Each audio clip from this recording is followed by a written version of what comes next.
63 நாயன்மார்களில் சிவபூசைக்கு இடையூறாக வந்த தன் மனைவியை தண்டித்து அவரது 2 கரங்களையும் வெட்டி தொண்டு செய்த கலிக்கம்ப நாயனார் பற்றி இன்னைக்கு பார்க்கலாம். இவர் பென்னாகடம் என்ற ஊரில் தூங்கானைமாட திருக்கோயிலில் திருத்தொண்டு செய்தும் சிவனடியார்களுக்கு தினமும் பாதபூசை செய்தும் கனிகளுடன் விருந்தளிப்பதையும் வழக்கமாக கொண்டிருந்தார். அவ்வாறு ஒரு நாள் விருந்தளிக்கும் போது பாதபூசை செய்ய சிவனடியார்களுக்கு அவர் மனைவி நீர் ஊற்றி வர இவர் கழுவி கொண்டு வந்தார். அவர்களில் ஒருவர் முன்பு கலிக்கம்பரின் வீட்டில் வேலை செய்து வேலையை விட்டு வெளியேறியவர்.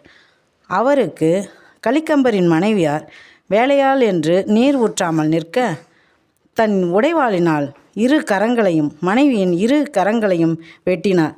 பிறகு அவரே பாதபூசை செய்து எல்லா சிவனடியார்களுக்கும் உணவு பரிமாறினார். சிவத்தொண்டிற்கு இடையூறு ஏற்பட்டபோது மனைவி என்றும் பாராமல் அவரை தண்டித்து விலக்கி கலிக்கம்பர் செய்த தொண்டுக்கு இறைவர் இறங்கி அருளினார். கலிக்கம்பரின் இத்தொண்டு எவரும் செய்ய முடியாதது. அதனால் 63 இடம்பெற்றார். கலிக்கம்ப நாயனாரின் திருவடிகள் போற்றி போற்றி.